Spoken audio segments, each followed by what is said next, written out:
give it up for Lee. Good job, man.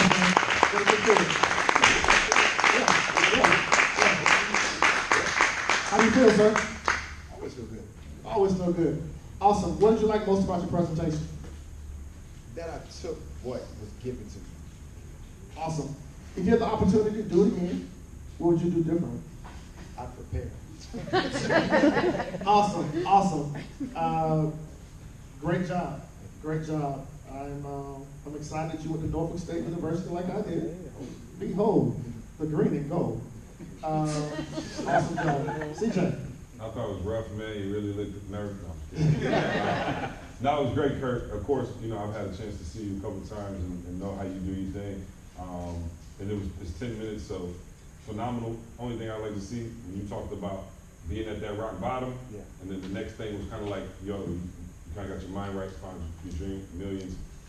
Just give me a little bit of that in between. You know what I'm saying? Just give me a couple of those, like, so as I hit rock bottom, first step was, second step was, third step was, and boom, look where we at now. You know what I'm saying? So just a little bit more of the teaching part. Anytime you do your thing, you know what I'm saying? I always like to see, like, especially a story like yours, when you talk about living out the ride, and I know how big you're doing it now, just a couple of those steps to be like, man, for people out there who listening, like, okay, hold on, what did you do to get to that level? Because I was super inspired by the story, but again, give me one or two home points I can be like, all right, got it. He's, started doing this, stopped doing this, whatever. But, bro, you already know, phenomenal. I just want to see now where the story goes, where it evolves to, and then where you ultimately end up, leading people to, even beyond just, from a career standpoint. So, great job. Thank you. Yeah. Ideally, who do you feel like the target audience will be? Well, that's a deep question.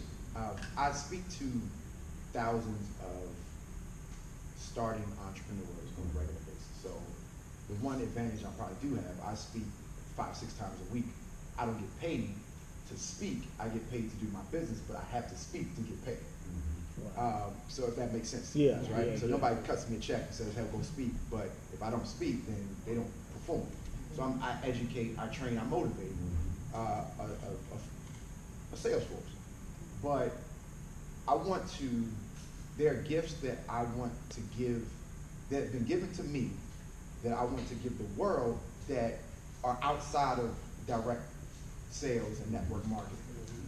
And I'm always inspired when I see E doing stuff. I say, I wish I could get that out. And that makes me think, like, you know what, maybe I should really look at becoming a speaker, not just excelling or performing in my craft. Yeah. So that would be my audience, would be anybody who needs to get out of a bad place in life, or how do I go to the next level in life?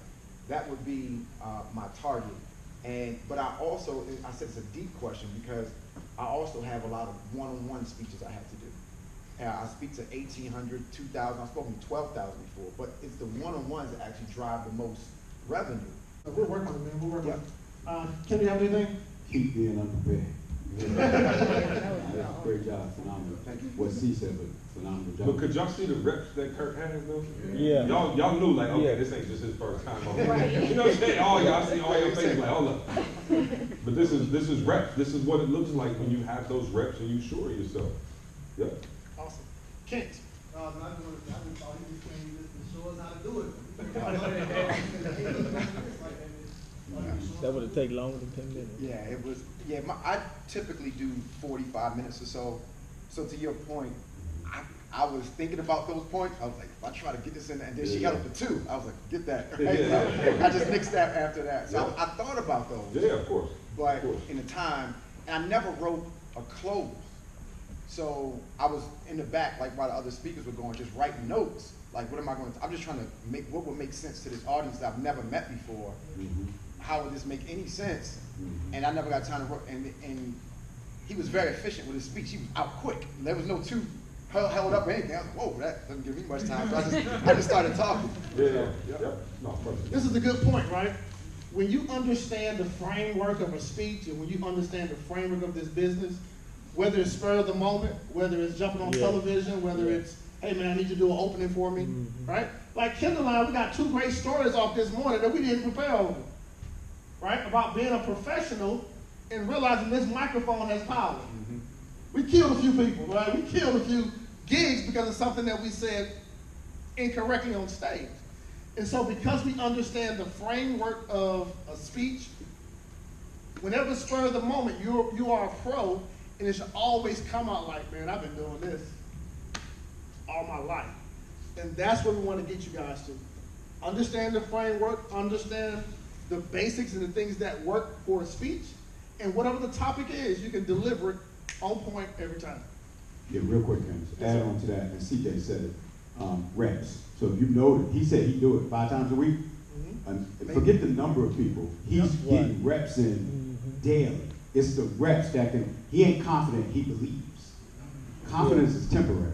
Yeah. Belief is something you Come got. on, there you So go. he wasn't tripping back there. He said, I'm just putting together clothes because he believed he could do it. And the reason why a lot of us are not coming up here and smashing is, Paul, is because you just got confidence. You don't really believe it because you ain't getting the reps. Your activity is low. Yeah. That's good. Put the reps in. Hold on, Val.